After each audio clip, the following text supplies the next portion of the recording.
Hey, we're back, and today we're talking as usual about our research process. Today we're going to be talking about analyzing the data, not in a lot of details, but I will be introducing you to our analytical software, which is SPSS, called Statistical Package for Social Scientists. Now, this SPSS application is what is most commonly used by universities across the world, and here we are no different. The application is really a statistical spreadsheet. It's very similar in structure to Excel. However, there are statistical functions which you can carry out.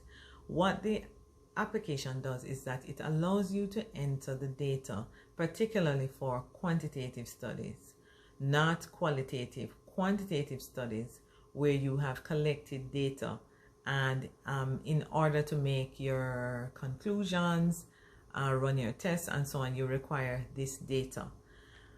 Each questionnaire or data instrument is considered a case.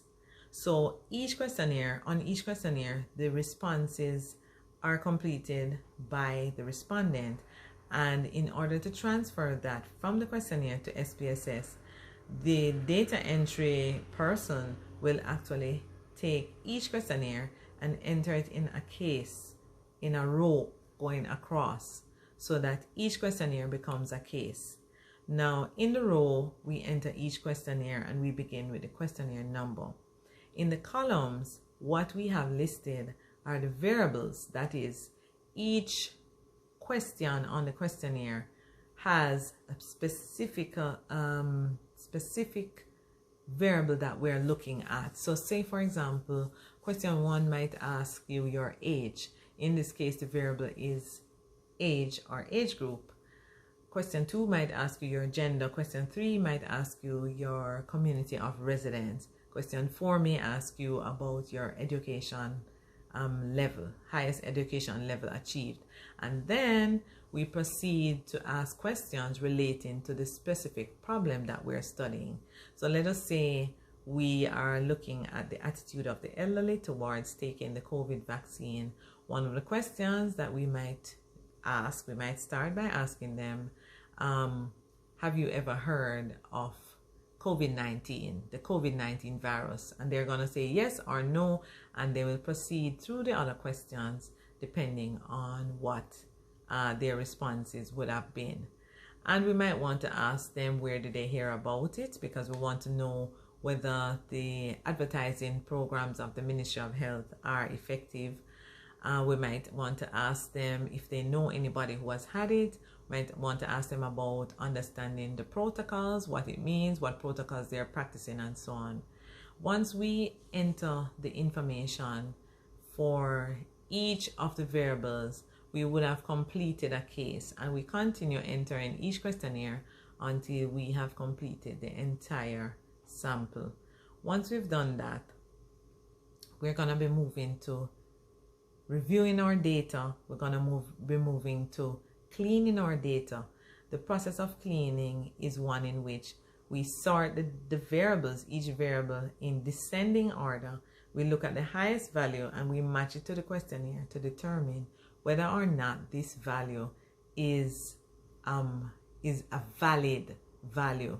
We may have entered, for example, 99, but the maximum value is 9. In this case, we know it's a data entry.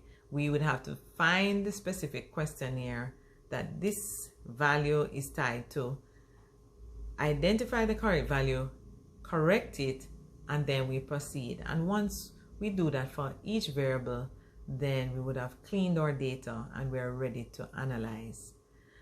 Once we've cleaned the data, we begin to decide whether what variables we're going to be looking at first and foremost. We also decide on how we're going to analyze each variable.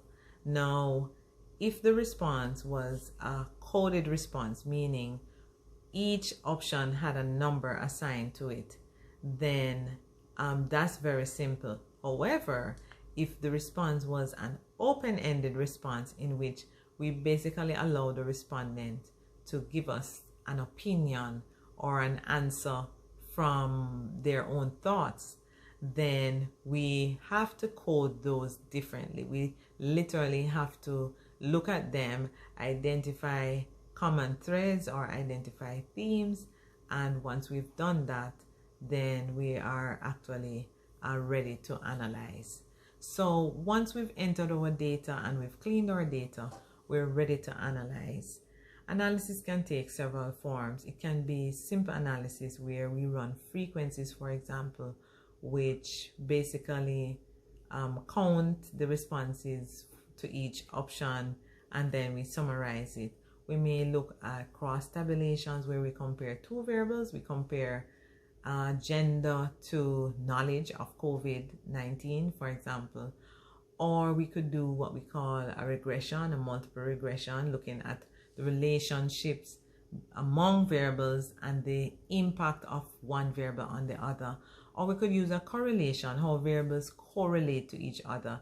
And as we look at the correlation, we could look at what we call the significance of the relationship between those two.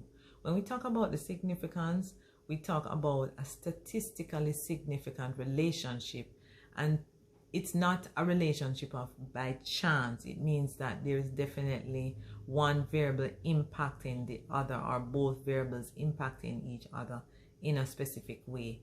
To be able to assess that, we use, for example, a statistical test called the chi-square test, which looks at the relationship between the two, and using an established confidence level, maybe 99% or 95%, we determine what we call the p-value or the Pearson's coefficient.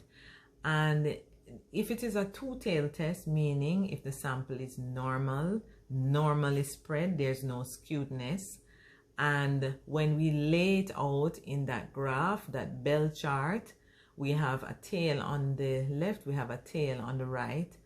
The graph is centered, split in two. Then each tail, if it's 99% confidence level, it means we have 1% that we're not confident about. And because it's two-tailed, when we divide that 1% by 2, we're going to get 0.05, right? Half of 1% is 0.05. So it's 0.05 at each end, or each tail represents 0.05. And when we get that p-value, if that p-value is greater than 0.05, then we know we reject the notion of a statistically significant relationship between these two variables. So this is your quick tip, quick discussion today on analyzing your data. In our next video, we'll go into more detail. Don't forget to like this video. Importantly, don't forget to share the video with your friends and with your fellow students. And lastly, don't forget to subscribe. See you on our next video.